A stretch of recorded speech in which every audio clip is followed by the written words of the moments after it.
Hello, everyone. We're going to call this meeting of the Lawndale City Council to order. I'm going to ask the city clerk to give us the roll call. Madam City Clerk. All right, good evening. Mayor Pro Tem Cuevas. Present. Councilmember Suarez. Here. Councilmember Kearney. Here. Councilmember Hoffman Gorman. Here. Mayor Pullen Miles. Here. All members are present. Okay. I'm going to ask to do the pledge of allegiance. Who am I asking to do the pledge of allegiance? Pat? How can you think down me? Yeah. Well, I do. I'm going to In ask my Ms. Councilman Pat Kearney to lead us in the Pledge of Allegiance, followed by Pastor Dooley from Calvary Chapel of South Bay. He will lead us in a word of inspiration. Gentlemen, if you have hats on, please remove. Place your right hand over your heart and repeat along with me. I pledge allegiance to the flag of the United States of America and to the republic for which it stands, one nation, under God, indivisible, with liberty and justice for all. Please remain standing.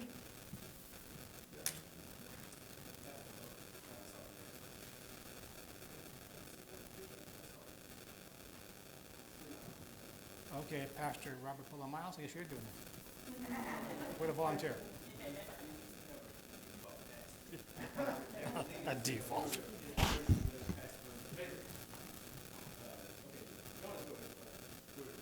Heavenly Father, we thank you for allowing us to be here tonight to take care of the business of the city of Lawndale, all of our residents and stakeholders. We ask you to continue to bless us that we may represent the people well, and that we will provide great and excellent service. We ask that you protect us in our homes, protect us when we're out and about. Continue to bless the city, continue to make the city a part of the Amen. Thank you, Robert. That's my job.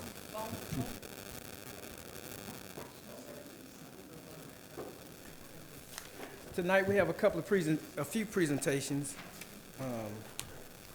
Tonight, board members or outgoing commissioners. We want to thank them for their service. I do recognize one of the commissioners, at least one of the commissioners here.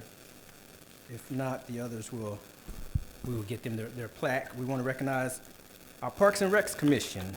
As you may know, the Parks and Recs Commission was founded as an advisory body to the City of Lawndale City Council in matters pertaining to social and leisure programs for the City of Lawndale, including acquisitions and operations of related facilities. So the following individuals tonight would be honored for their service on the commission as they are leaving the commission. Of course, we have Christina Carroll. She's here. I saw her here, Commissioner. Thank you for being here. She served February 2019 to February 28. And not in attendance tonight, but we thank her for her service. Seville Hathaway Chavez, she served from June 21st. 2021 through July 11th, 2022. And Jessica Martinez, I'm not sure if Jessica Martinez is here, but Jessica Martinez, she served also from March the 1st, 2021 to February 28, 2023. And I would like for all those who are present that I just called, if you can join us at the podium, we'll take a picture and give a little plaque that shows our appreciation. It looks something like this, right? They're all fit for framing. Oh, wait a minute, they're already framed. Look at that. They're already framed. All right, so if you can join us at the podium. I see one commissioner here. Yes, ma'am. So I guess they're not here, so we'll take this. Which one is that? Is that one of the commissioners? Let me put my glasses on. Oh, no, okay. Yeah.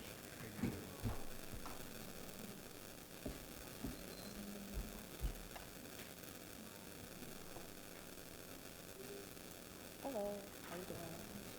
Thank you. Do I stand this way?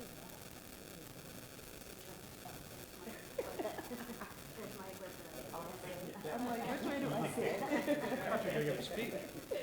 That way. We do have this nice little plaque here, right? Complete with what kind of wood is this? Plywood? I think it's plywood. I'm not sure which tree. I don't know what kind of tree it came from, but it looked pretty good to me. Christina Carroll, we want to thank you in recognition of your service to the Parks, Recreation, and Social Services Commission. And it has a February 19, 2019, February 28, 2023, presented by our city council. On behalf of all the residents in the city and our stakeholders, we want to thank you for your service.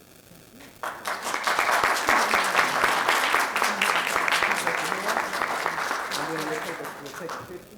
You'll hold it like that. Okay. We'll squeeze in.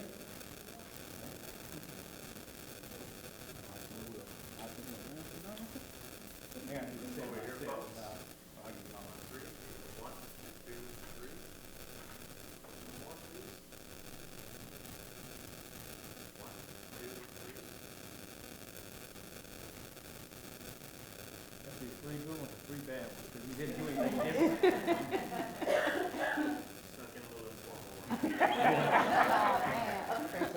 Congratulations. Thank you so much.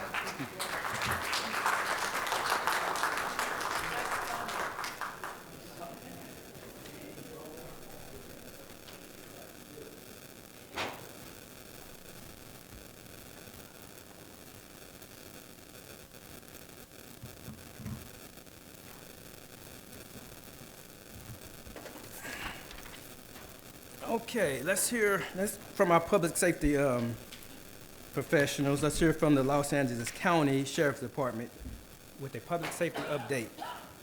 Sergeant Smith.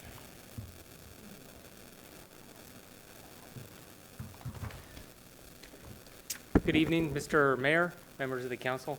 I'm here tonight to present the public safety report for April 17th through May 1st. First, I wanted to present to you some crime statistics that happened during this period. This is a summary. There was one vehicle burglary, one residential burglary, one commercial burglary, 5 shoplifting events, 3 catalytic converter thefts, 1 aggravated assault, and 1 non-aggravated assault. Next, I was going to share with you a couple of arrests that were noteworthy that I found during the period. Deputy Lupins conducted a traffic stop near the intersection of 162nd Street and Hawthorne Boulevard in the city of Lawndale. During the stop, the front occupant of the vehicle fled on foot. As he was fleeing on foot, Deputy Lupin saw that there was the butt of a pistol in his waistband. Containment was established, and the suspect was arrested within the containment, and he was not a Lawndale resident. Deputy Ariola responded to the area of Hawthorne Boulevard and Rosecrans Avenue regarding a criminal threat suspect. The previous day, the suspect had threatened to burn down the Lawndale City Hall and harm the city staff. He was also known to carry a machete. The suspect was arrested by Deputy Ariola and responding deputies without incident, and he was a known transient around the area of Lawndale. Deputy Javier Sanchez responded to the area of it's essentially Prairie and Marine Avenue regarding a vehicle theft that occurred in the city of Lawndale. The victims of the vehicle theft had found their stolen car essentially in the parking lot right there. And upon Deputy Sanchez's arrival, he detained a female that was lingering about the vehicle, and she was ultimately arrested for the vehicle theft. Another noteworthy one was the deputies responded to the 14700 block of Avis Avenue regarding a kidnapping call for service. The deputies learned an unrelated female adult tried to pick up a 3-year-old child and flee on foot.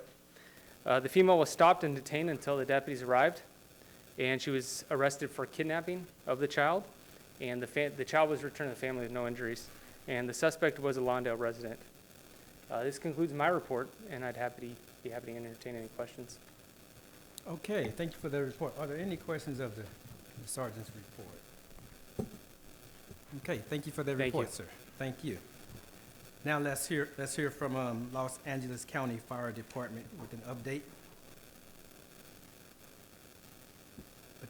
Battalion Chief Valadoria. Yes, sir. Welcome. Good evening, Mayor Paul and Miles, council members. My name is Battalion Chief Ramon Valdoria, LA County Fire Department. I'm here to present the City of Lawndale stats as far as fire department responses in the City of Lawndale. Total calls in the City of Lawndale was 252 calls. Of those 252 calls, 176 were medical aid calls, which required ALS or BLS service to the citizens of Lawndale. 74 of those calls were good intent calls. Those calls included smoke investigations, public assist, or false alarms.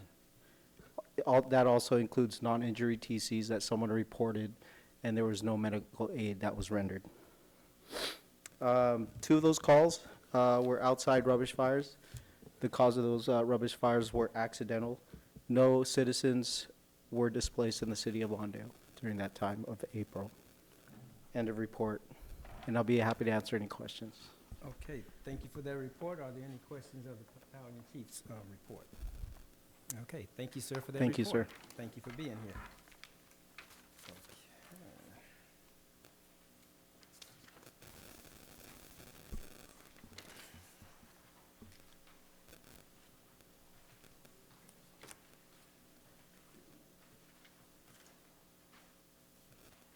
Give me 1 second here. On here, it doesn't say public comments unless I'm missing it.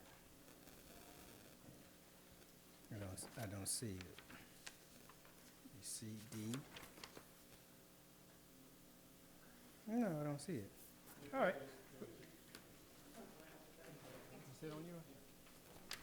I'm sure it's around here somewhere. Well, let's do public comments at this time. I don't see it on mine. See, I don't even have this. Yeah, this is missing for some reason on here. Okay. Yeah, it's missing on mine for some reason. I don't see that. There we go. Okay, now we're back.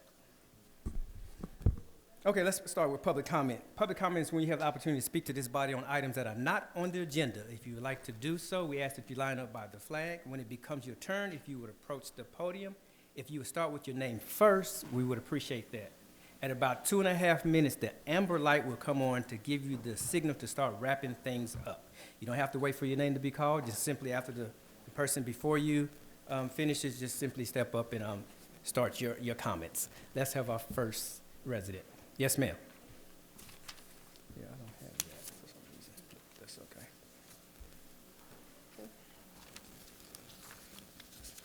Okay, first, good evening, council people and the audience as well.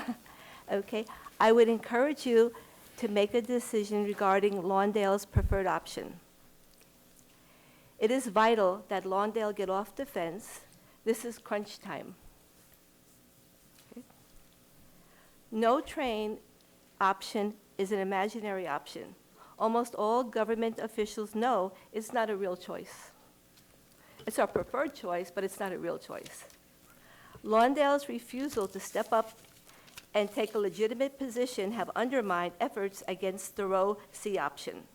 When I have called various officials, their representatives usually mention Lawndale doesn't have a preferred option, unlike Torrance. The choice is for you, the first choice is a historical transportation hub, Hawthorne Boulevard. In 1902, this boulevard was actually called Railroad Avenue.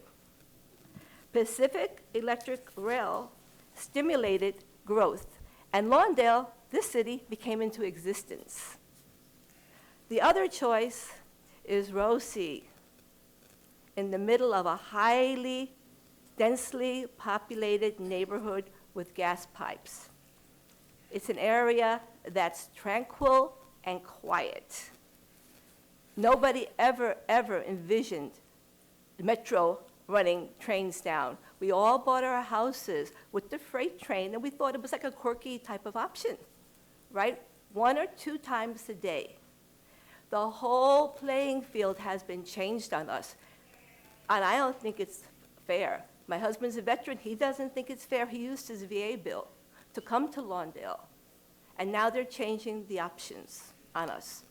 We don't want to live with 300 metro trains coming down. It's unsafe, the terror of the gas pipes, all of this. Anyway, this row option, row C, is the choice to make Lawndale a doormat for the wishes of Torrance and Metro, the 2 bullies in this scenario. Hawthorne Boulevard is the only choice that makes sense, and is the futuristic choice. It will be there sooner or later, whether any of us like it. because they are going to build up that area. Just in the years I've been here, I see the tremendous difference. So that will definitely be coming, even if you do decide on the row. But if you do decide, and you don't decide for Hawthorne Boulevard, when it does come, our little sleepy neighborhood is no longer going to be in existence because they will have destroyed it. That's it. Thank you. Could you state your name? Oh, I'm sorry. Rose Rodriguez. I live at 4757 West 167th Street. Thank you. Thank you. Let's have our next speaker.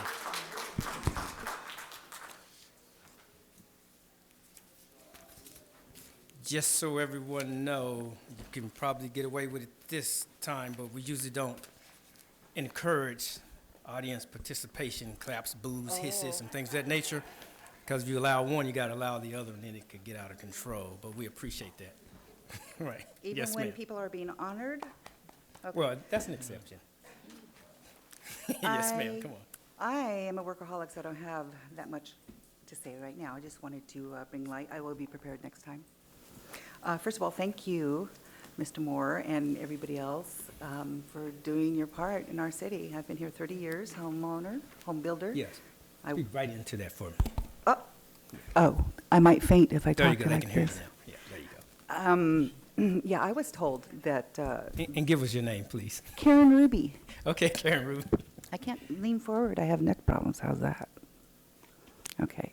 I was told that the freight train was being phased out when I built here 30 years ago. But what I wanted to touch base right now, because I get nervous about that 3 minutes. Mr. Mayor, the last meeting you referred to the folks that had cried out about a no build, and you elaborated on it, yet you didn't address the, or a strategy for urging Metro to choose the Hawthorne Boulevard route. Then I wanted to know, is that due to perhaps a potential litigation purpose in the future that the city might have planned? Anyway, I'd like to answer to that.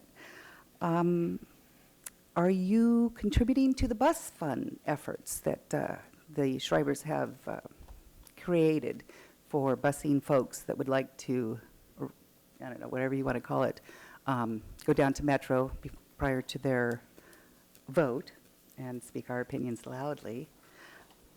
I also had a question, because I'm not, it's taken me 30 years to get here, and it was after the fact when I didn't know about what was going on that I decided to chime in when I did.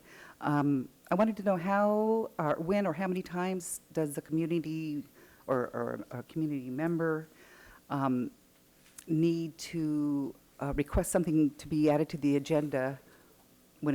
When would it actually be agendized or put on scheduled? I don't know, because that's what I keep hearing and seeing in all of the videos, is people asking for something to be agendized. I just wanted to know typically how long it takes.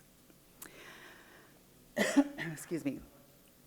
And the response to the DEIR from the outside attorney, I thought that was brilliant, his response in the 44 items. I mean, that was a really good job. I work with attorneys, so I thought that was a really good job. I wanted to know if you had received or were expecting to receive an answer from Metro on that, and or if not, how can I help bring attention to those, like the the CEQA, is that, and the AQMD, or whatever it is that might be able to hold them accountable for their deficiencies in their report and referrals to 1978 reports and whatnot.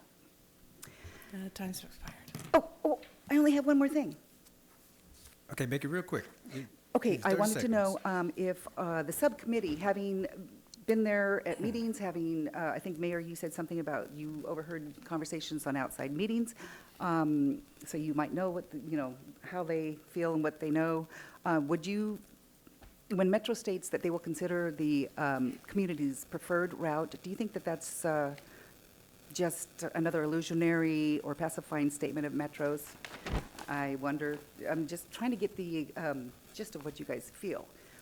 And then just lastly, Mr. Carney. Okay.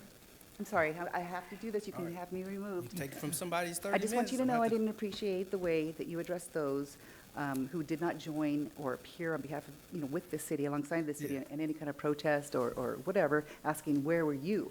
Well, if you received my email, I explained that if Speak you... right into that for me. If you thought that the two flyers that were mailed and the one letter over the 17 years you've been here in the office, that we might have mistaken them as junk mail, then they probably were. And I just urge the city to, if it's anything important that has to do with the community or community's help, or make sure that it's marked so that we understand it's very important. Thank you. Thank you, Ms. Rudy. Thank you. Yes, ma'am.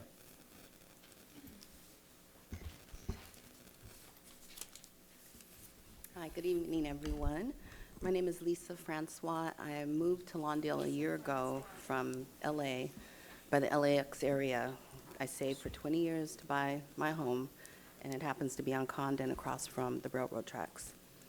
And I just wanted to say I hope that, I know the options I've heard is that you guys don't want to train at all. I don't want to train.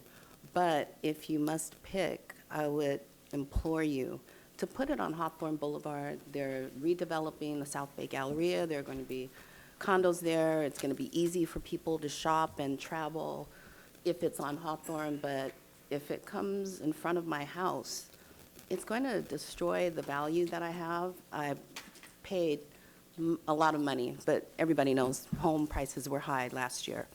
And then I paid a lot of money to remodel it. And I lose sleep at night now thinking about the fact that I may have to sell my home because I don't think I can live through construction and 300 trains coming by every day. I work in special ed. I'm a speech language pathologist, and I work in Torrance, and I need my sleep at night. That's all I can tell you. I need my sleep at night. And if a train is coming through like that until midnight, our quiet neighborhood is going to be destroyed. I ask you, please come and look at our neighborhood. Come and see my cute little house where my cute little dog now runs around. She's not trapped in an apartment like when I was in Westchester.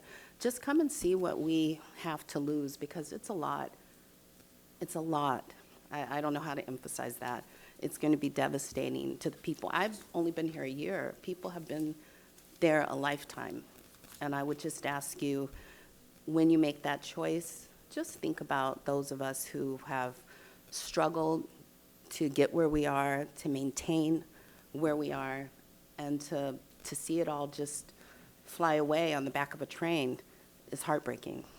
Thank you. Yes, ma'am. Thank you. Yes, sir.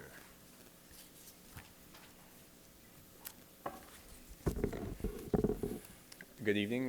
John Shriver, 163rd Street. I wanted to start by updating you on our own neighborhood's outreach efforts about the Green Line. And just the last 2 months, we have spent hundreds of man-hours and had many volunteers in the community. And so far, we have knocked on hundreds of doors and spoke to hundreds of people, created and distributed 300 yard signs, sent out more than 300 hand-addressed letters to actual property owners, many of whom are out of state or out of the area, of which we have fielded dozens of calls from very concerned landlords and property owners who had no idea that the Green Line is happening. We've designed and printed 1,000 postcards, one of what just got those today, front and back, full color, with a rendering of what the train will look like at 170th Street. We have sent out personalized invitations to every single Metro board member, inviting them to tour the row with the community and not with Metro officials standing next to them, feeding them, I think, falsehoods. That's this invitation here that has gone out to every single board member. We've already gotten some yeses, so thankfully we'll be showing them the row. I created customized scannable QR codes to make it as easy as possible for people to contact Metro by simply scanning a code and bringing up the email on their phone. We curated an email distribution list with close to 300 people on it, sent out countless emails. We've attended countless community and local government meetings to make sure Lawndale is represented. That's all to say that we, the community here, have been working our tails off to get the message out about the Green Line. And once again, we're here to ask you to please agendize discussion on your official stance on which bad route Metro should take through Lawndale. I think it's imperative that the city takes some kind of stance, as I've said many times before. At the Lawndale Youth Parade recently, we spoke with Congresswoman Maxine Waters' representative, and he said that she will back what Lawndale chooses. However, she doesn't know what Lawndale wants. Think of how powerful it would be to have a congresswoman backing us for the Metro Board. It's all the more important, too, that we have a city stance because you see what Torrance is doing. And Bernadette, you were at the COG meeting last week. They're literally lying to their citizens about why they support the row. They're saying it's going to be done by the Olympics. I mean, they say, oh, it's no big deal. Metro will mitigate anything that happens. Lawndale, shut up, sit down. And it's infuriating. And you heard us speak, and it's maddening. So I think we as a city need to have a stance so we can go to meetings like the COG and stand up and say, no, sit down, Torrance. You know, we're Lawndale, we have a choice. There are 3 city council meetings left before the June 22nd Metro Board meeting where I believe the route will be chosen. So I beg of you to please get this on the public agenda. Let the Lawndale residents come in here and tell you which option they prefer. You don't have to just listen to me all the time. Let the community come in and tell you what they want. From our extensive outreach these last 2 months, it's pretty clear which option the vast majority of the community prefers, and that's the Hawthorne Boulevard option. Thanks. Thank you. Yes, sir.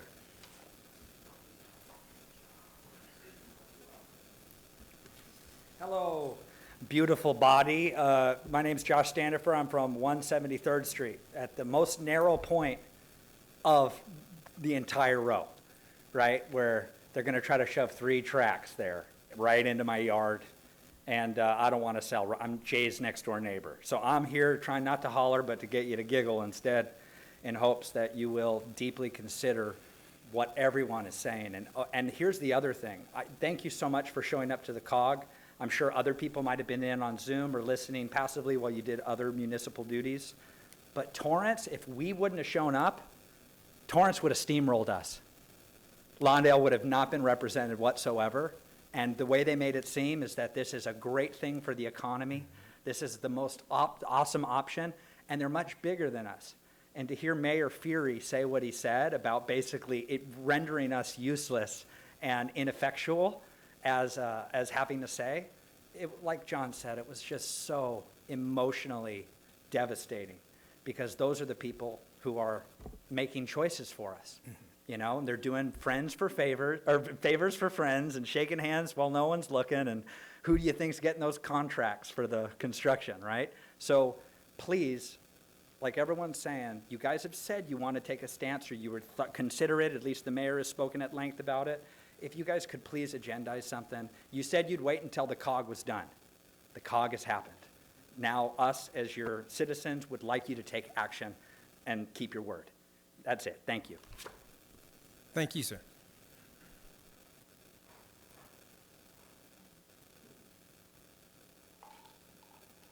Yes, ma'am. Hi, Colleen Villegas, 163rd Street. Good evening, everybody. I'm here tonight to urge you to take a stance, like everyone else, regarding the Metro Green Line, because I believe together we have a chance, but to be silent and not take a stand is just to accept Metro's proposal. The row option would permanently and negatively change the landscape of our city.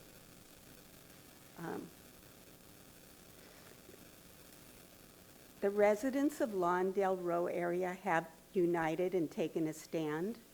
Our neighbors in Redondo Beach and their city officials have also stated their position to Metro. So we urge you to stand together with us in this effort because together we are stronger. And although there's no perfect solution, we need to keep our green space and put public transportation on an already established thoroughfare. To allow Metro to cut through the Row neighborhood and obliterate our only green space would be devastating to our city. We cannot allow this to happen. Many of us, when we purchased our homes, were told that the train would eventually be rerouted and it would become a green space walking path, like many other cities. This should be our vision for our city, not to ruin our only open space by letting it become the Metro cesspool. Once again, I urge you to take a stand. We need your support. Thank you. Thank you, ma'am.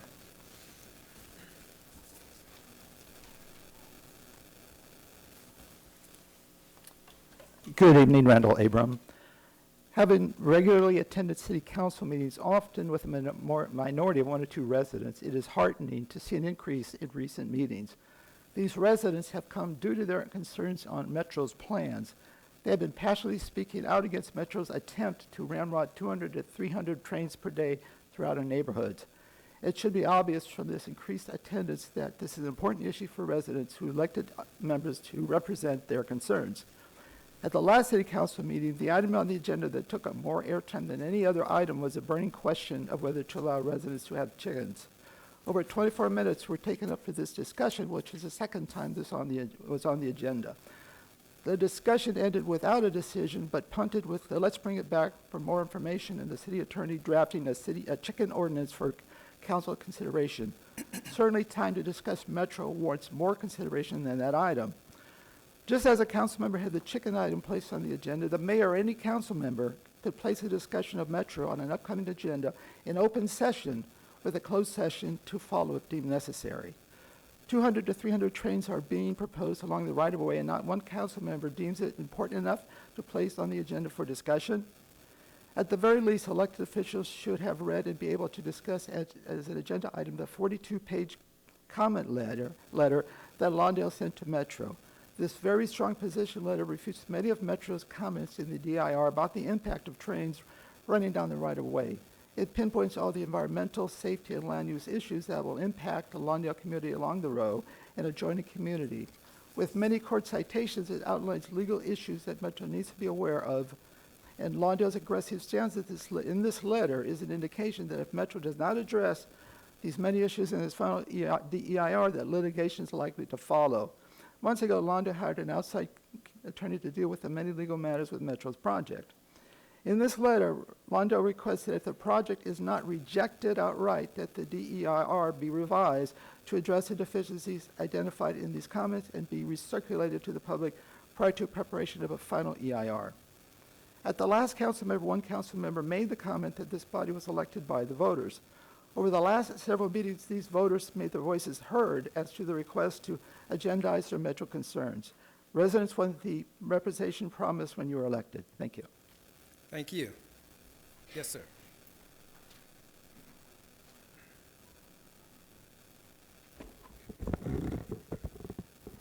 I'm Ray Holler of Southwest Lawndale. Honorable Mayor, City Council, City Manager, City Attorney, and staff, thank you for the opportunity to speak and your service to our community.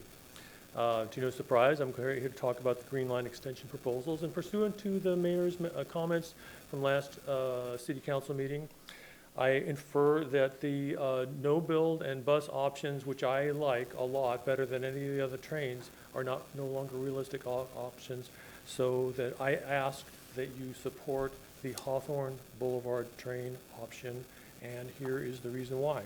Public officials like to talk about cost, so I'm going to talk about cost. And I've got this chart here that you've probably all seen, because at every opportunity, the Metro staff like to show this chart over and over and over, sometimes in really big display.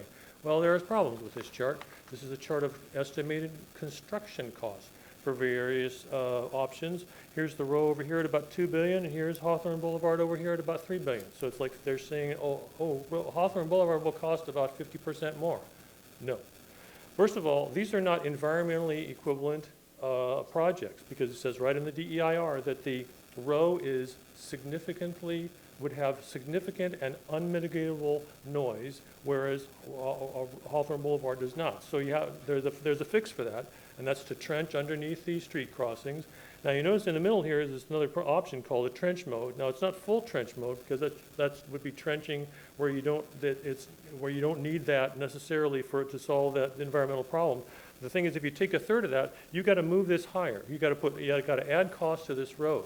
Now, secondly, the Metro staffer told me that these costs were created from flow-ups. You list tasks and so on, and you price them out, and you come up with totals. Well, right in the DEIR, there are tables of construction costs that show a list of tasks, task durations, and resources needed. And you load this into a spreadsheet, you multiply it across, you add it up, and you get a cost for this, the row, and also Hawthorne Boulevard, and you compare them. And to my amazement, it is not, it showed that the Hawthorne Boulevard for construction would cost not 50% more, but 14% more. That means that the, over here for the Hawthorne Boulevard, that should come down. And when you take those two pieces into account, these end up to be about the same cost. So then how do you discriminate between them? Ridership. Because the ridership for Hawthorne Boulevard is forecast to be about 25% more than for the row. So the cost per rider is lower. More riders means less air pollution, less traffic, less greenhouse gases, and more riders to Inglewood, Hollywood Park Entertainment Complex. And when I said this in the COG, in the presence of Mayor Butts, who is our Metro representative, he Time's really liked expired. that. So I urge you to join, to support the Hawthorne Boulevard train option and join Redondo Beach in doing that, because I think that you have to, we need that to do it. Am I out of time? Yes, sir. I'm sorry. Thank you so much. But we thank you for your time and your comments. Yes, sir.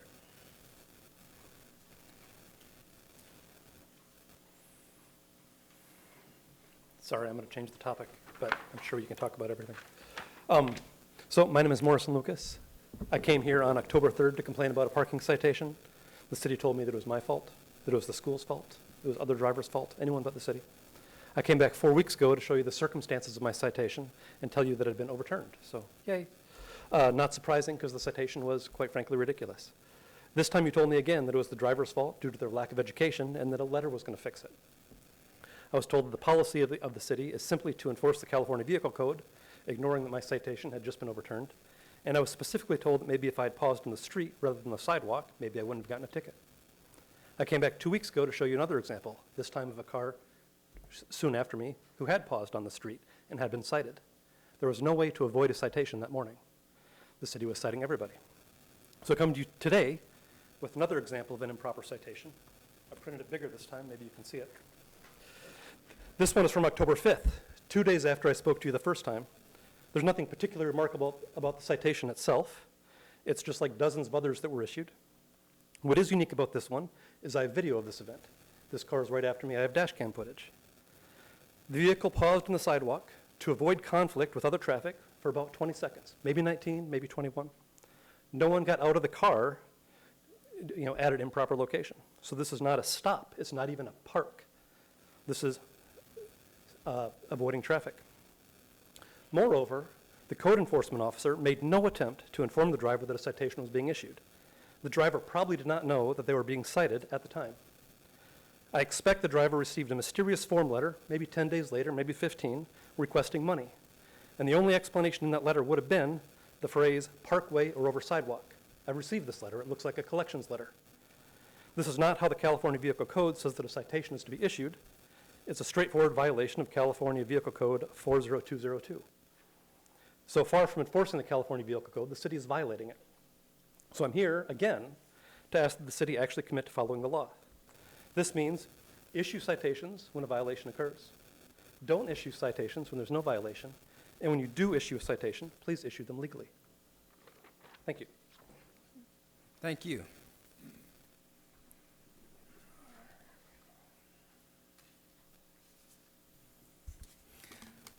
Okay, we'll close public comment at this time, and we'll bring up the diocese for any comments from the council. Let's start with Hoffman Gorman. Yes, ma'am. I'd like to thank everybody that came out to speak tonight, and I appreciate all of your passion over Metro. Trust me, I've been at it with Metro for many years. I get it. And I would also like to say to the speaker that made the comment that when she purchased her house, the lady back here in the back, that they had just said that the railway was going to leave. I think that was a real estate agent that was just trying to sell a house. That was in no way coming from anybody that was. Yeah, and I am sorry for that. That's just really sad to hear that you're new to our community and you didn't know, and I apologize for that. I will say this, Karen, you asked about Metro. I don't trust them as far as I can throw them. And that's what it gets down to, is even as an example, and I'll use this because it's my example, the mayor and I do sit on a subcommittee with the Metro heads. And we had talked for many months because I was pushing to have a meeting in which there was a microphone and that our residents could speak and that their experts could sit up on the stage and each one of them, and not keep telling us what they have for the last 30 years is, we're collecting the questions and we'll get back to you. And Lawndale's frustrated with that. And so I kept asking for an open dialogue between Metro and our residents. Notice it did not happen. That's number one. Number two, the night after we had talked out what this meeting at Lawndale High was to look like, the night of the very first meeting, when suddenly residents were only given, was it 2 minutes to speak? 1 minute to speak. I don't know if any of you noticed, but I bolted up to the front to Georgia and said a few things about what I felt about that, because it takes a person at least 30 seconds to get organized to hear themselves talking on a mic. She said, and I said, we did not discuss this and our residents deserve more. It went to deaf ears. That's just one example. So trusting Metro, no. We don't trust Metro. All right, so just understand that in all of the frustration. As far as Torrance goes, I was in that meeting too, Josh. I was there the whole time as well as the city manager. Yes, I did. And I thank Ray for being there and Holly for being there and all the people that did go and supported on the issue. That meeting, there was one thing that was said, and so I would like to look at John, and I don't see John. John, I don't know if you and Chelsea heard, but in that meeting, it was stated that June 22nd meeting might not be the one that you want to expend on, because it sounded to me like at the earliest that they're going to start talking about it is August or September. So stay up to date on that. That was a worry. That was a spot that even I am confused about, okay?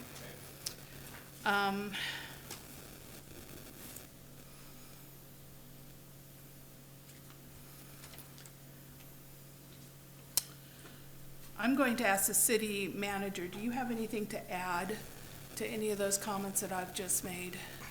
Good evening, Mayor, Council, members of the committee. Thank you for coming. I was at the meeting, so I watched it. It was very interesting. Steve Lance from the COG, I think he's a senior staffer there, and he mentioned that the meeting was not going to be held in June. I emailed Mark over at directly to Metro, and they said there's no meeting on the hearing on that item yet, not scheduled. That's what they indicated in the email. And then Mr. Lance, I believe his name is, mentioned that the COG, his understanding is maybe August, September. So that's all the information we have. It was an interesting meeting. We'll have to see where this all goes. Again, whatever we hear back from them when they schedule it, we'll move forward and meet and head down there. But as of right now, nothing's scheduled, what they told us.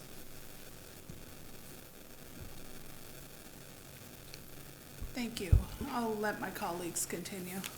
Okay, thank you. Councilman, Mr. Pat Kearney. I just have one question. I think last meeting we did say, well, we decided, wait till the COG decided what they're gonna do for or against the sea line.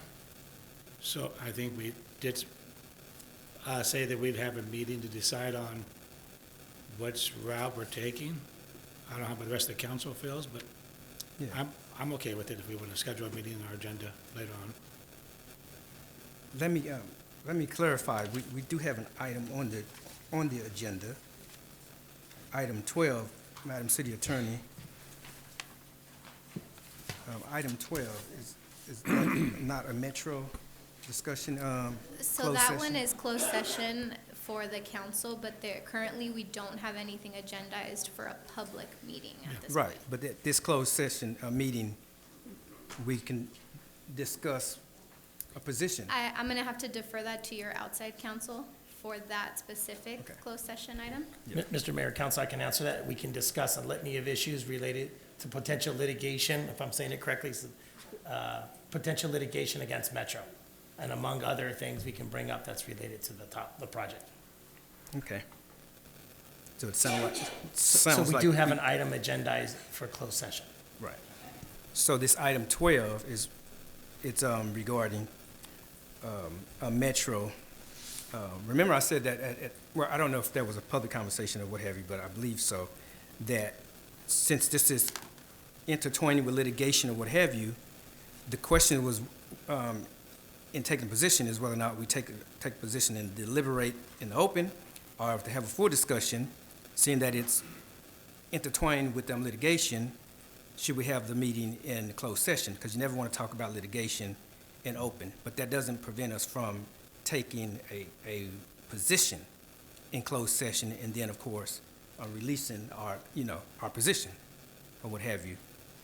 So that could happen, Madam City Attorney, if I'm not mistaken, under item number 12. Okay. Tonight.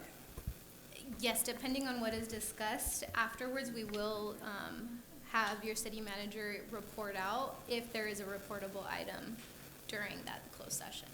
So let's say, for instance, if one of the items were a position, would that be a reportable item?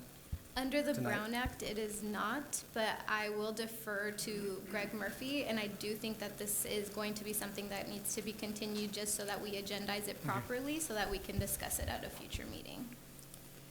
Okay, so the thought was to have a full discussion, including the litigation and all that kind of stuff, but then have a subsequent meeting where you actually have a vote on the position.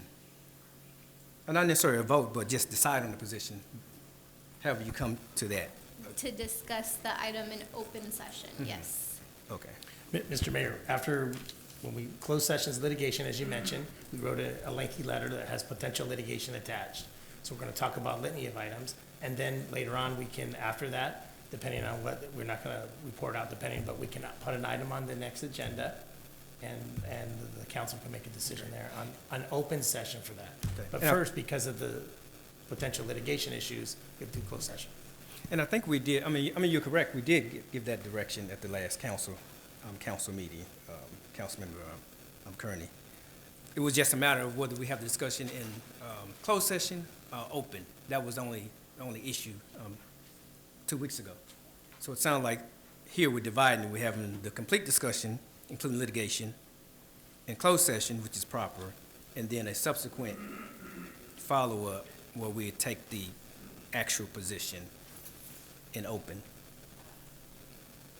The good news is, not to hog your time, the good news is that we have sound like we have a few more weeks, added before they take a position.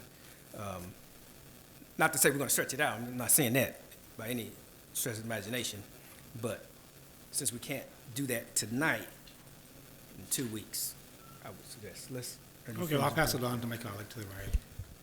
I think I had originally requested that we defer Sure with did. council, and the intent behind it was so that we could understand what taking a position and how that might implicate any future litigation. I don't think that we should wait for the COG to make a decision, because I would like to go to the body having that position, and that would reflect the position that us as a board, as a council takes. And yeah, I think we need to agendize it, I would say by next month. I don't really see I don't see the need to wait necessarily, because nothing's gonna change. So I would say, if we, depending on how long staff needs, if we could do it by, in a month, by June 5th, that gives everybody time to prepare and whatnot. I don't know how the rest of the council feels, but I would say no later than June 5th if we can agendize it and just have that discussion, because, people are wanting answers, and, it could, we don't know what position the council is gonna take as a whole, but we at least owe the residents that. Right. And with that, I'll pass it along. Okay. Madam Pro Tem Cuevas. Thank you, everybody, for coming out and speaking. I am taking your feedback in, and I do agree with Councilmember Suarez that we should not wait until after our first, we should agendize it for the first meeting in June to let our citizens know where we stand. Thank you. Yeah, so going back to the COG, for me, I never was really waiting on the COG's response or waiting to see what action they were going to take or what have you. I was hoping that we could have the full discussion in closed session and then vote on it in closed session, and then, of course, make public, how we voted in closed session.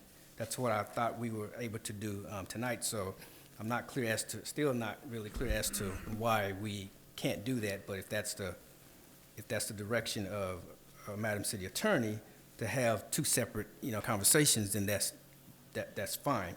But waiting on the COG was never part of, my thinking process, because I already pretty much know where the COG is coming from, what their positions are. And I definitely know what my position is, and have a sense as to, based on deliberations and what have you, what might be the sense of other council members, although I don't know for a fact, every council member's, position or what have you. But waiting on the COG, I agree there's no reason to do so, and I thought we could do both tonight, but seeing that's not the case, yes, it would be appropriate to have it on the next agenda, the actual vote. But I'm hoping that won't prevent us from discussing it, because we still should be able to discuss it in closed session because it's closely intertwined with litigation. So I think that we'll be in good standing. I mean, that's my non-legal advice.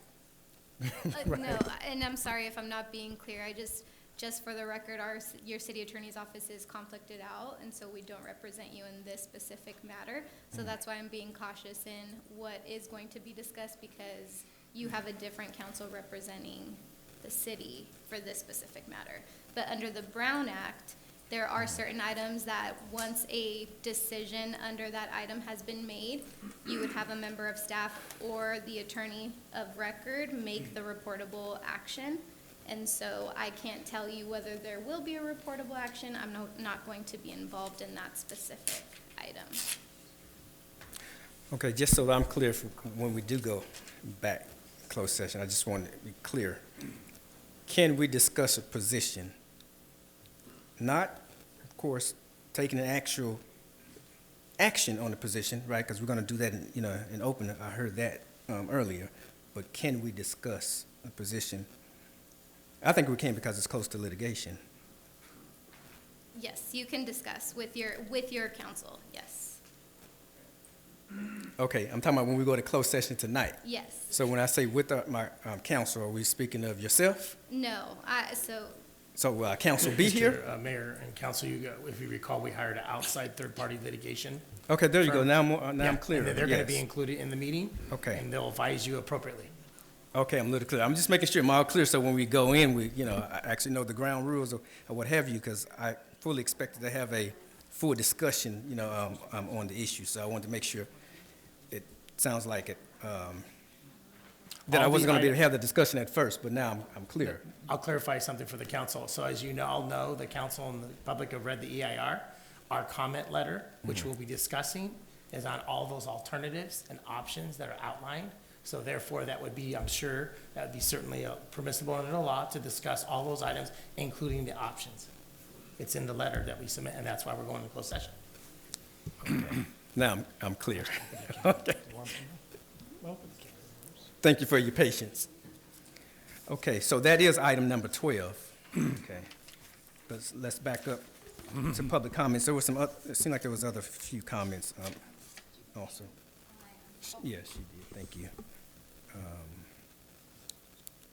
Someone mentioned about the bus funds. I think Ms. Rudy mentioned that. Yes, we are interested in funding the bus excursion down to Metro, and I will participate in that. That was the question. Seemed like, let's see, make sure we respond to the reply to Metro. No, we have not received a response from Metro, right? from our? No, Mayor and Council, we have not received comments. They will not be returning comments back according to Metro until when they finalize the final EIR. And that'll be next year sometime is what they've indicated. Okay, thank you for that. John, thank you for sending out the invitation, Shriver, for sending out the invitation to all the board members. We appreciate that.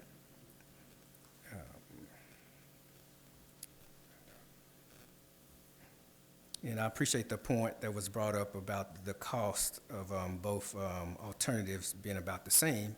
And you're right, it comes down to a ridership. How many riders you're gonna get from one route versus the other. So thank you for pointing that out. The last item I would mention is on another topic, Mr. Morris Lopez, the citations. Where are we on figuring out clarifying the citation issues around the schools? And not just the schools that, it sounds like what he was outlining was somebody basically just had to stop because it was traffic. Well, I know he was running the school, but it sounded like, it looked like it was because they had to stop. Mr. Mayor, as you know, we have a subcommittee, and we've looked at that. You sent the update to, the council's updated the entire council on the subcommittee meeting. Staff still, we're working with staff on those operational issues. Nothing reported this time. Okay, but we're still working. We're still working at, and the I'm not sure if subcommittee he met with left. the school district, included LESD school district, and they're sending out a letter, if you recall. Remember the letter to all the residents? And then I've been working with Michael and his staff on proper procedures, making sure we follow the law and that we're not outside the law. Okay, so that would, on the procedure report, would we address, and I'm certain that the gentleman was certain that we're not applying it, the law or what have you, so we will address whether or not we are applying the citation process pursuant to the law. We're looking at all avenues and making sure we're working with the city attorney's office, Okay. and making sure we're following all procedures, and also looking at make sure maybe we're not being overzealous and being fair and equitable to everyone. Okay, very good. Okay, thank you for that response. Okay, that's all the items that I have. With that, I want to thank everyone for coming out. Those who provide public comments, we thank you for your comments. With that, we will move our agenda to the consent calendar. Under the consent calendar, should we approve it, there's two items, item 2 and item 5, that I'm going to ask the city attorney to read. Well, one is to read by title only. Thank you, Mr. Mayor. Actually, Greg read your ordinance last meeting, so it's unnecessary to read the title this meeting. Okay. Thank you. What about number 5? Do we have to read that one again? No, it applies to both. Thank Applies to you. both. Okay, thank you. All right, with that being the case, what is the pleasure of this body concerning the consent calendar, item G? Well, if there's no additions, oh, go ahead. Oh, I'll make the motion. Okay, I'll second it. Okay, the motion's been made by Suarez that we adopt the consent calendar and seconded by Mr. Pat Kearney. Was there any discussions on the motion? Okay, seeing none, council, please vote.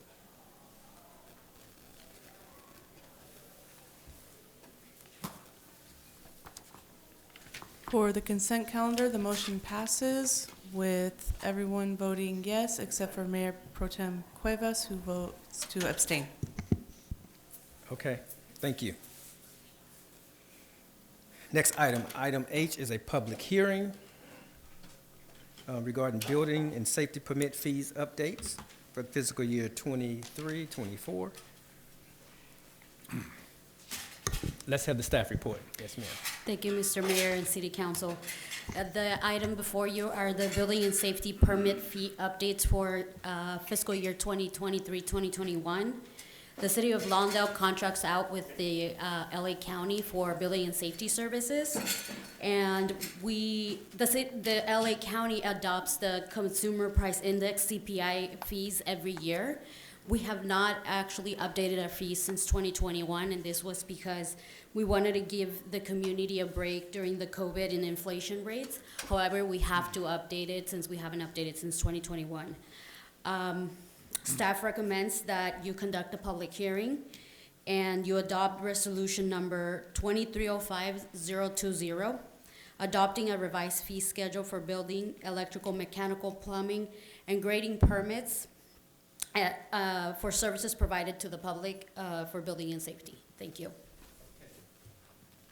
Thank you for that report. Are there any questions of the report before we open the public hearing? Okay, seeing none. It's now 7:34. The public hearing is open. Are there anyone wishing to provide testimony in the public hearing? Seeing none, it is now 7:34. The public hearing is closed. We'll bring up to the dais for any comments or deliberation. No comments. I just want, if our city manager, Sean, if you could let, I know I've asked you this question, but I think it'd be helpful for the public on the fees and what we charge and how the county is basically the only entity or the lowest that we can use. And that's why the fees are what they are. We, as far as, you know, using their services and then being the lowest around town. Thank you, Mayor, council members, and members of the public. Yeah, so as you know, we've contracted with LA County for many years. We've looked at other options over the years. The LA County, although they're not the fastest, we love them, but they have gotten I've gotten with Jared and Roy Atani, he's gotten it down. They are the best deal in the town around. We've looked, because other firms, they want to charge us a percentage of the building permits. Fortunately, they try to keep the fees down. And those fees are used to pay for LA County staff. A lot of people don't know this, but half of our staff in community development are LA County staff. So they don't directly draw from our general fund. All those use fees pay for that staffing for LA County. So that's one of the big savings we have. Again, they're not as efficient as we'd like them to be and localized, but they do take care of us because we've been with them so many years. And we have looked over the years at different, they've done an RFP, I think it was right before I got here, and they looked. And all of them are a percentage of our building permits. So they would go up and they charge per page. The county doesn't do that. They just charge us a flat fee. We've kept it around $35,000 to $30,000 monthly, and then it's based off of that. What we do charge a little bit more, last year we didn't bring it in. Last year we waited because of COVID and everything just coming out of it. But this year they sent us the CPI. They're increasing their fees, so therefore we need to increase ours to keep up with them. Otherwise, it'll be an inverse relationship where it'll start costing the city direct impacts. So. Yeah. That's the only point I wanted to make. Okay. Are there any other points of discussion? No. Okay. What is the pleasure of this body concerning this item? I'll make the motion. I'll second it. That we approve. Okay, the motion's been made by Suarez that we approve the resolution, that we adopt the resolution, and seconded by Mr. Pat Kearney. Is there any discussion on the motion to do so? All right, would the council please vote?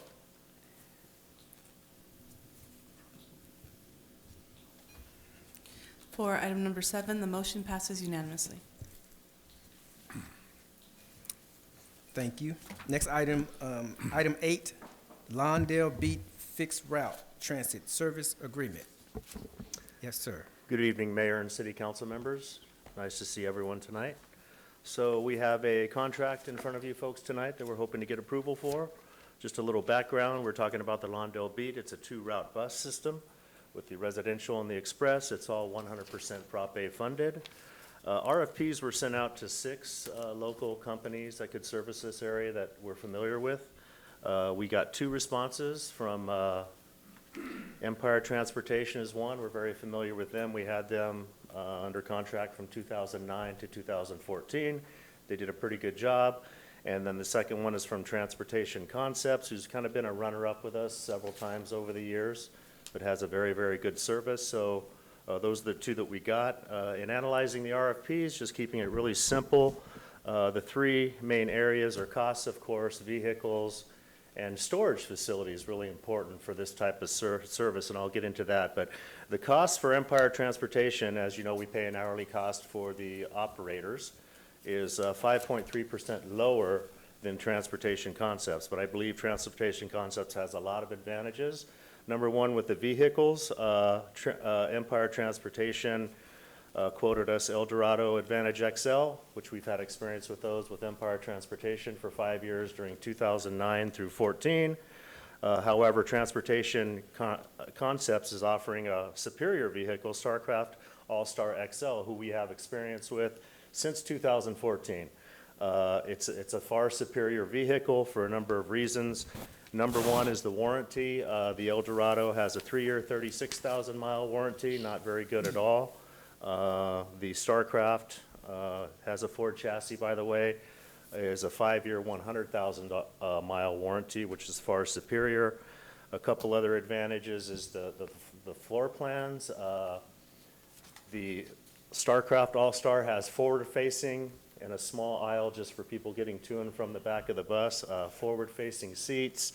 The El Dorado has this open floor plan with seats around the exterior of the bus with lots of floor space. I think the disadvantage is there. It leads to overcrowding.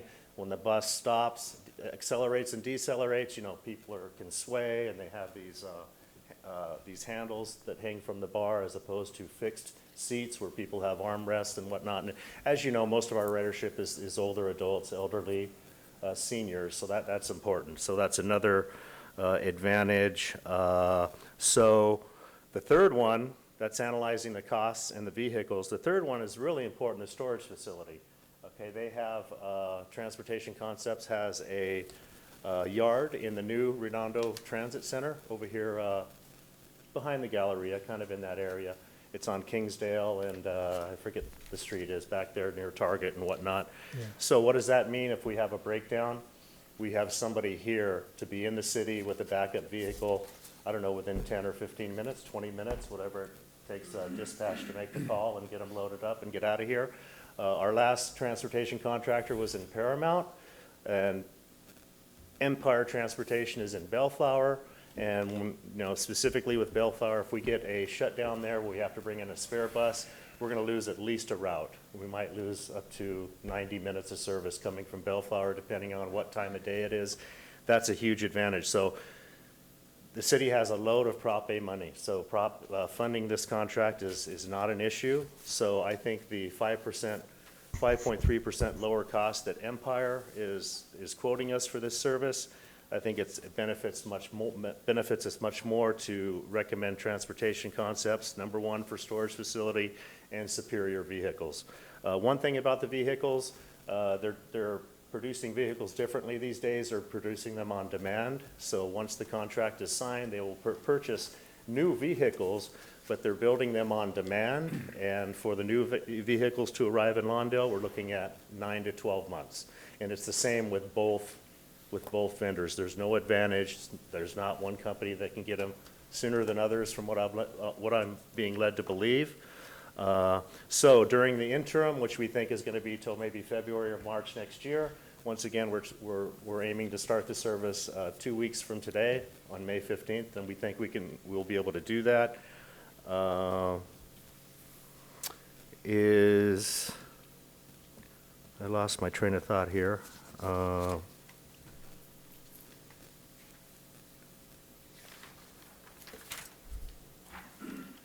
I'm sorry, I got mixed up here.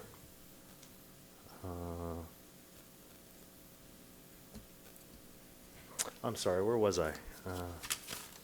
No, with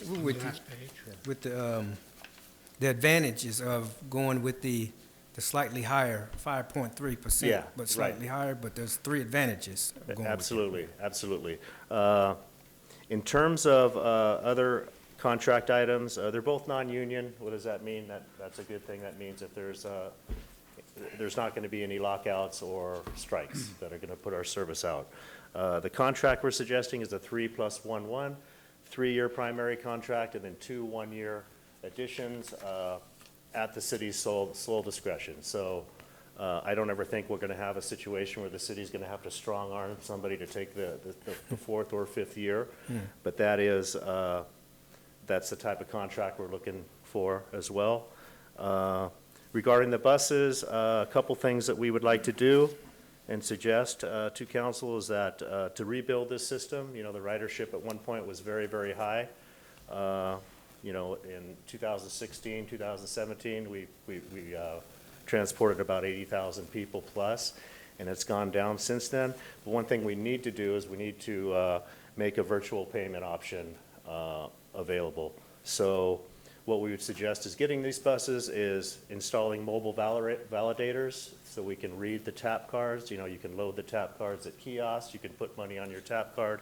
Very few people carry cash and coins these days. So that's something we need to do. Prop A money will cover that as well. We're looking at about $5,000 per mobile validator for all 3 buses.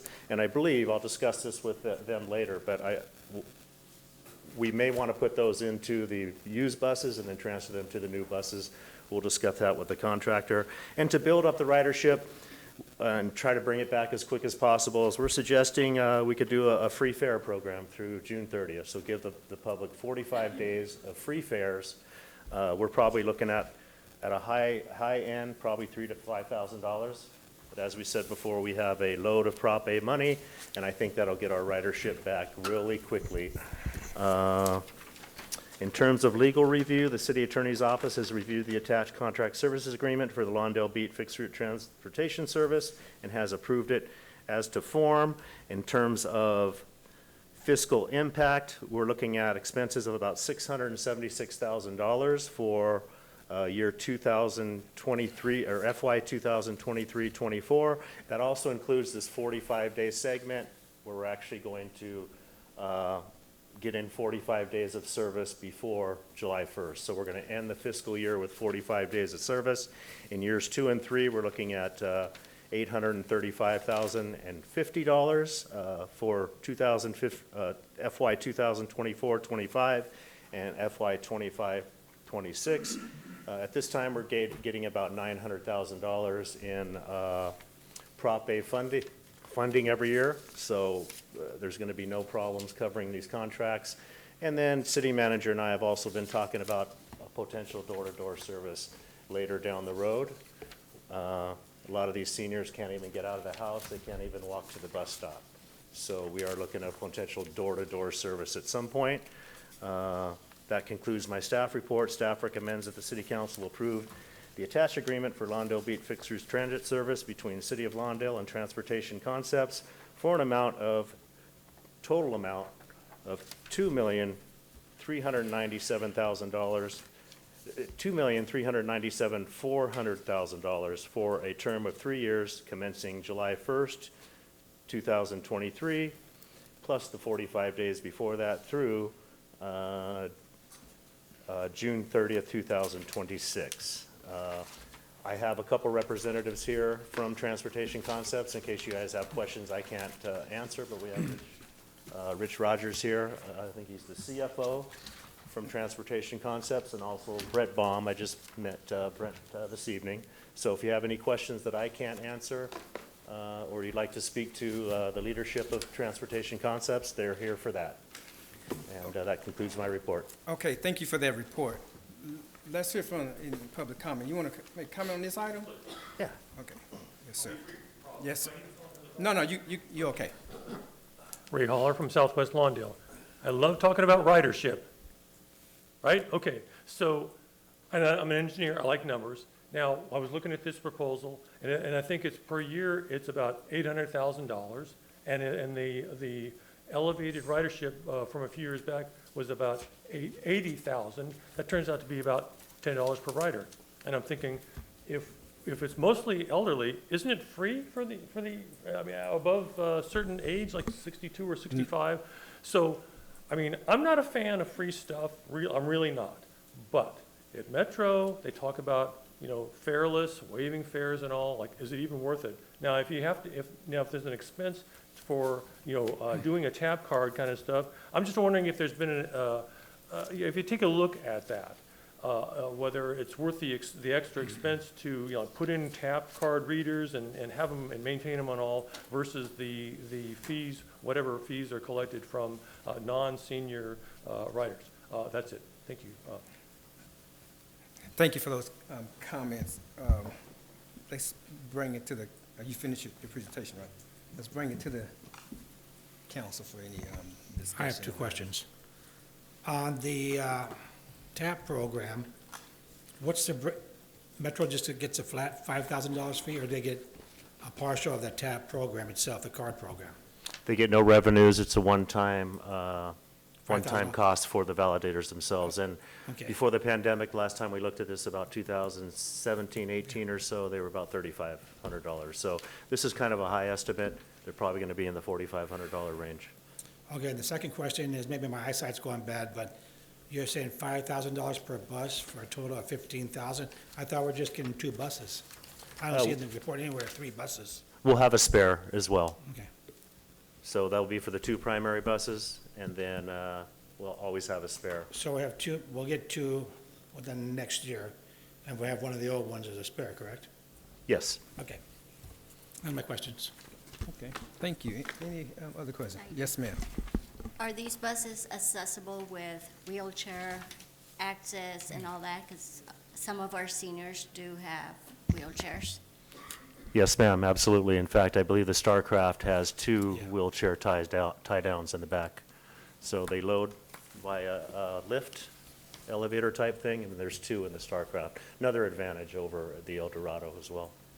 Are we doing both routes, the residential route and the main route that we currently have? Yes, that's the intention, express and residential. And if we get a transfer, someone that gets a Metro transfer, are we accepting that in our buses? We did in the past, I assume we still would. Yeah. Okay. Thank you. And I just have one question. Do we have a program where we're going to evaluate the ridership? I know we're going to have the 45 days. That's a good idea, 45 days to get people accustomed to riding. In particular, those who, what I call discretionary riders, right? They have a car or what have you. They don't have to take transportation, but they're discretionary riders. Are we doing anything to attract them so we can build the numbers of ridership up?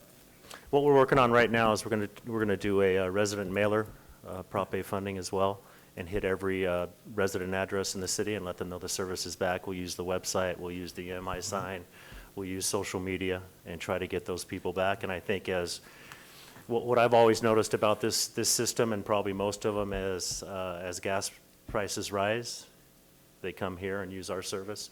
Gas prices are high, we see high ridership. And even though it sounds like it's heavily subsidized, these are Prop A funds, which is basically used for this purpose. Yes. This is one of the permitted purposes, so basically we have to use these funds. Prop A is transportation related, absolutely. And, you know, we're talking about, city manager and I were talking about this morning, and, you know, why we have such an excess in Prop A is because, you know, we were still getting that money during the pandemic. We had nothing to spend it on. So that's, you know, why we have the cup is overflowing right now with Prop A money. Okay. I know a lot of the people have expressed, in particular seniors, have expressed they're waiting for this route to reemerge. Let's put it that way. Yep. And so I'm sure they'll be delighted should we adopt this, that we will be resuming our fixed route. So thank you for the report. Are there any questions? Any other questions? Mr. Mayor, Council, you know, in the direction you gave, I worked with Mike for months to get this on track for your direction. So we're moving it forward. And to answer your question, Mr. Mayor, 2 good things about this project. First, it's Metro's money. It's their Prop A money. It's coming from Metro. 2, Mike and I have been discussing maybe expanding the service to make it more South Bay oriented, maybe go to the colleges. We're looking at maybe expanding this, maybe getting a bigger bus. So, and we're gonna talk to Metro about doing that door-to-door service. So we are gonna expand it. So the answer to your question is, yeah, we are looking at ways to expand it. Since we have to spend the money, it's almost $1 million every year, or roughly like 135,000, or my finance director's there, roughly. I asked Mike to reach out to Metro, see if we can get a little more for the door-to-door service, and then look at expanding with a big bus, maybe going into all the key areas in the South Bay. Very good. That's very exciting.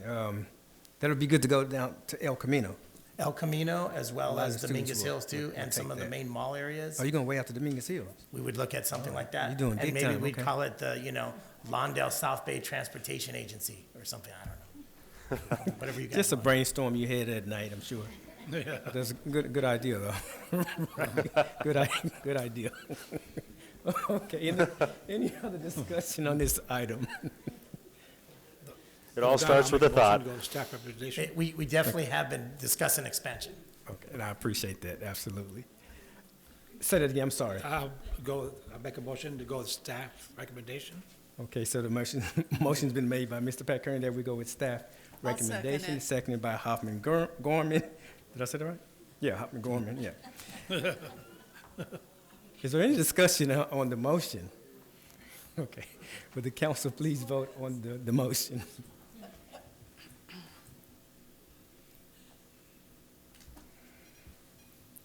For item number 8, the motion passes unanimously. There you go. Thank you, sir. You're welcome, ma'am. Well, I was actually speaking of Mr. Director, but thank you, madam. You know. Sorry. I would never call you sir. Right, yes, ma'am. Okay, let's hear from item 9, award of a construction contract. Yes, sir. All right. Good evening, Mr. Mayor, Mayor Pro Tem, members of the City Council. I'm Ad Ansari, your interim Director of Public Works and City Engineer. Item before you has to do with a whole bunch of facility improvements for LASD as well as Public Works Yard, which quite honestly, you know, as you see in your staff report, a lot of it is tied to their security, you know, of the facilities. You know, it's not unknown to the City Council and the community that these facility improvements have long been needed for both LASD and Public Works. And, you know, staff informed me that back in 2011, there had been some activities and, you know, never materialized. So in summary, it includes automatic gates, fencing, vehicle loop detectors, access keypads, painting, you know, and so on and so forth. It's a big list. You know, and City Council also knows that both facilities have had security issues, you know, over the years. So notice inviting bids were once sent out October of last year. And we did not receive any bids, you know, unfortunately. So the second time, everybody hated that we didn't receive any bids, so we went second time on December 6th, and we received only one bid, and then we hated it again, and we went back on March 8th and advertised again. This time we called a whole bunch of contractors. It was fully advertised on the city website and all that kind of stuff. We liked it that 5 local contractors actually showed up in the non-mandatory pre-bid conference. However, when the time came to receive the bids, we still got one bid. Which was opened by the city clerk as per the city requirements on April 10th. The one bid was submitted by G2K Construction Incorporated. You know, we checked all their background and checked their references. You know, they're a large company. They do a lot of similar work for the city of Aguirre Hills and, you know, other cities. Their bid was $208,615, as noted in your staff report. And it's well within the budget. It will even allow the staff to have $31,000 as 15% contingency, just in case something happens. So before I make my recommendation to council tonight, as your Public Works Director, I admit that this is a double-edged sword staff report. You know, in one way I like it, in some other ways, because we received only one bid, I don't like it. But I am prepared to make a recommendation to go ahead and award this contract for a few reasons. Number one, when we researched the contractor is a good contractor. The bid is well within reasonable industry's range. Our engineer's estimate was $220,000. They came in at $208,000, so it is good. The security issues at both facilities are not going to get any better. They're going to get worse, probably. And so are the prices of materials, and this type of work are going to get more expensive. So based on all of those, I think I love this item more than I hate it. So based on that, I had a conversation with the city manager, and we placed it on the agenda tonight, and I'm confident that I would stand by my recommendation to award the contract to G2K. I'll be happy to answer any questions. I just have, thank you for that report. I just have one question. I'm just wondering if we only received one bid, do you have any idea why the others, whoever the others may be, did not bid, and what motivated this company to, besides the obvious, there was something that this company saw that the other company didn't see, and maybe that's why they didn't bid. Do you have any insight on that, why there's only do. one? I do, and that's an excellent question, Mr. Mayor.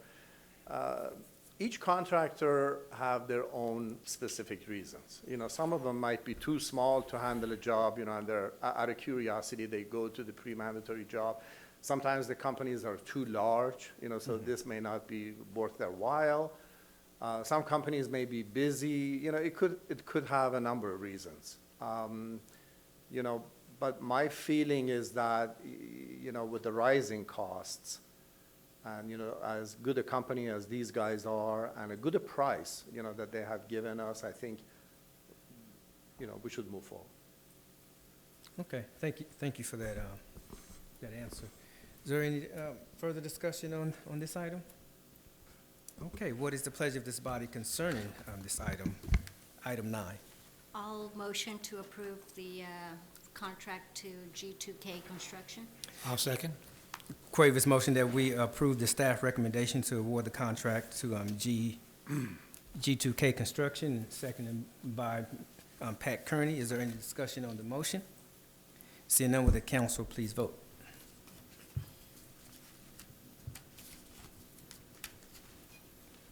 For item number 9, the motion passes unanimously.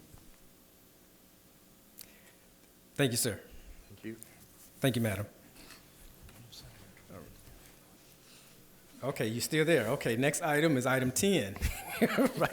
Notice of completion for the Redondo Beach Boulevard Improvement Project. You didn't think I lost my mind, just standing Yeah. right. All right. So number 10 is something that I 110% love. It's notice of completion for our infamous Redondo Beach Boulevard from Prairie to Artesia. Yes. Council and community, and quite honestly, the funding agency, the city, everybody has been waiting for that to be, undertaken and completed. And I'm pleased to report that it was started on November 3rd, ended on March 8th. It improved the street quite a bit. And tonight, I'm also happy to report to you that between the original contract, the construction contract, as well as the construction management services, which was by SA Associate, and the construction contract was Hardy and Harper, which is a good company, we realized a 14.48%, under budget, for that project. And so my recommendation is threefold: accept the project completion by Hardy and Harper for Redondo Beach from Artesia to Prairie, authorize the city clerk to file the notice of completion with LA County, and authorize staff to release the 5% retention on this project. I'll be happy to answer any questions. Okay, are there any questions on item 10? Okay, what is the pleasure of this body concerning item 10? I'll make the motion that we accept the project completion, file the notice, and release the retention. I'll second that. Okay, the motion's been made that we, what was those three? No, I got you. The motion's been made that we accept the staff recommendation and the 3 items listed on item 10. Are there any discussions on the motion? The motion's been made by, you second it, right? I second. seconded by Cuevas. Any discussion on the motion? Okay, seeing none, with the council please vote? For item number 10, the motion passes unanimously. Thank you, madam. Next item is city manager's report. Thank you, Mayor and Council. Good evening. I'll be real quick. I just wanted to thank staff and the council and the community for coming out for the parade last week. It was fantastic turnout. It was my first parade as the city manager. I don't think I've ever attended the parade during when I was director of community development, but anyways, it was a fantastic event. Staff did a great job. I just want to thank staff and the council, and also Congress member Maxine Waters' office for coming out and handing out us doing the check ceremony. That was fantastic for the city. The next item, staff still doing their due diligence, going around doing our homeless outreach daily, just as a heads up. So if anyone in the community sees a homeless person that needs services, just let us know. Call Michael Reyes over at MSD. He'll be happy to do some outreach to folks so we can get out there and help them out. And if residents or the community see any dumping or anything, to let us know. Contact Public Works, because we're out daily. The guys and staff are out making their rounds, picking up the bulky items and stuff that aren't related to the pickup from Republic, but just there's areas where people find dumping and see it, please call it in. And that's it. Okay, thank you for that report. You did a fine job as the city manager during the parade. Oh, thank you. Thank you. Let's hear from Councilwoman Hoffman Gordon. I too would like to say, beautiful parade, great job, Mike and the staff, the sheriff's department for all of your volunteers. Everything I thought went incredibly well, so I appreciate that. I did attend the California Contract Cities Association meeting on the 19th. It was the farewell to our current president, and that's always kind of a happy and sad time at the same time. And the city, our city, Pat and I went ahead and presented him with one of our plaques. So we got a little bit in. So we know that our plaque is in his home, thanking him for his work that he has done on Lawndale's behalf. I did attend the Lawndale Youth Day Parade, and I also attended for California Contract Cities Association, their legislative Zoom meeting this last Wednesday. And that's it. Thank you. Thank you for the report. Councilman. Okay, I just have three. I attended the Library Trust and Oversight Committee for JPIA, and I don't know if any of you know John Shaw, but he's retiring as of June 1st. Oh. He's going to greener pastures, doing some traveling. And then I also attended the California Contract City Association Board of Directors. Retiring President Jeff Wood as president, and incoming president is Dr. Jones. Actually, his name is, I call him Dr. Jones, or Indiana Jones, but Dr. Gore will become the incoming president. And I also attended the Youth Day Parade, which was fantastic. Mike and staff did a fantastic job. Sean, you were there. And I love seeing Maxine Waters again, presenting $5 million in cash, in big checks. And with that, I'll pass it on. Councilwoman Suarez. So I, yes, also attended the parade. It was great. A lot of talent from the youth, which I really enjoyed, those bands playing at City Hall. Did want to thank staff. It was an excellent job. I know we pulled all hands on deck. Thank you to the sheriffs as well for making it go smoothly, even with the route change. So I did want to say that. And then I did, as a resident mentioned, attend the South Bay City's Council of Government Board of Directors meeting. A lot of Lawndale residents showed up, and I did want to note, one of the council members for Redondo did mention litigation, so he seemed pretty adamant that that was about to happen, the way he expressed it. So just want to, update you guys that they're pushing really hard. And with that, I'll pass it along. Thank you. Mayor, I Yeah, also yeah, attended yes, the South Bay COG meeting by Zoom. You sure did. Thank you. Yes, ma'am. Well, it's short today. Okay. Thank you, Mike, staff, volunteers, and sheriff department. This parade, the past 4 years, we didn't have it. And this one was a great one, especially because we ended up here in City Hall. It was faster. I saw more attendance throughout the route and also at our front yard, which is great. Hopefully, we could keep it the same route next year. Your volunteers were great. And staff, both Public Works and your team, Mike, were excellent. Thank you for that. And that's all for me. All right, thank you. It was short. That's pretty good. There you go. Okay, mine's short also. Just to follow up on the Youth Day Parade that I attend along with my wife and my daughter. The parade was fun. We had a lot of fun. I liked the new route. Mike and his team did a wonderful job. I mean, it was just well organized. It just flowed very well. And seemed like everyone's having fun. We had great weather. And we forgot our lead car. He was there. He was the lead car. He was the lead car? He was the lead Okay. car. Okay. I didn't see him. You That's was in the why it parade? flowed- I was in the that's why lead it car. flowed I was in the out. pace car. You was in the Mike pace calls it car, yeah. You pace was in the car. pace car, okay. I was with okay. Mike. But it was awesome. It was a nice parade. And yes, I think we should keep the route for next year. That was a good route. Also, I want to thank Congresswoman Maxine Waters for her presentation of the $4 million check from earmarks from the federal government from the budget. There was a time where we weren't able to get earmarks, but they have now returned to getting earmarks for each congressional district. And my understanding is you get about 12 different earmarks that congressional members can request to be put in the budget. So I want to thank the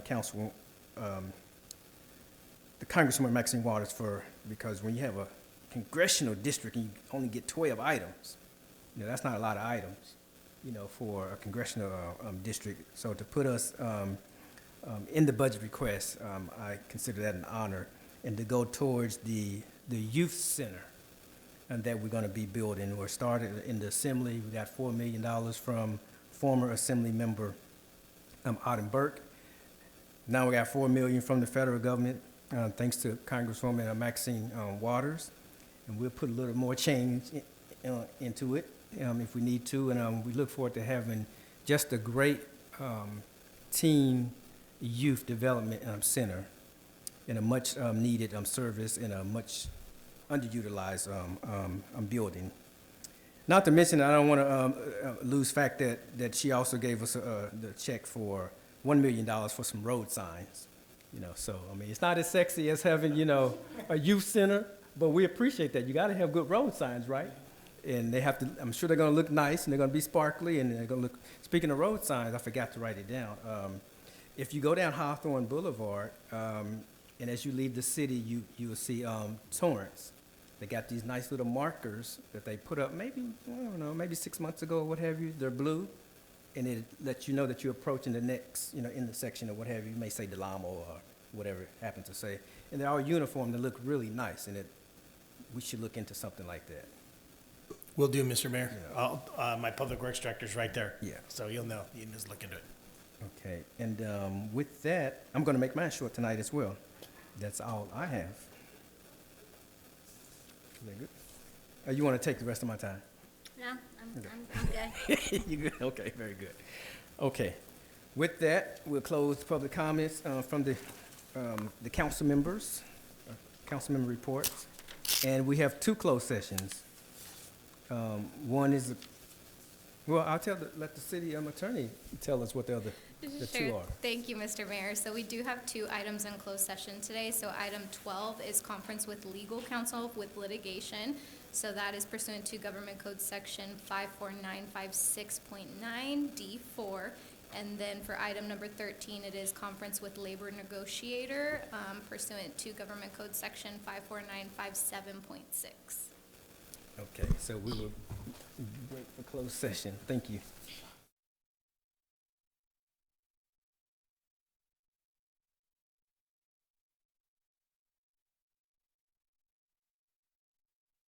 Okay, we have returned from closed session. I'm going to ask the special counsel to read the report of the closed session, or give us the report of the closed session. So on closed session, item number 2, which was potential litigation, the council voted by a vote of 1 no to 3 ayes and 1 abstention to make the following statement. The City of Lawndale stands behind its comment letter completely in terms of the environmental deficiency in LA Metro's draft environmental impact report for the Green Line extension, i.e. C line extension, without waiving or abrogating any of Lawndale's claims of environmental deficiency in the draft environmental impact report whatsoever. Lawndale would prefer the Hawthorne alignment option as stated in that draft EIR, subject to such option actually being sufficiently analyzed in terms of environmental review. Thank you for that report. Let's hear from our city. And yes, as City in Attorney. terms of item number 13, conference with labor negotiator, there's nothing to report out tonight. Okay. Thanks for those reports on item 12 and item 13. 9:24. Okay. The next regularly scheduled meeting of the Lawndale City Council will be held at 6:30 p.m. Monday, May 15th, 2023, in these council chambers. It's now 9:24, and this meeting is adjourned.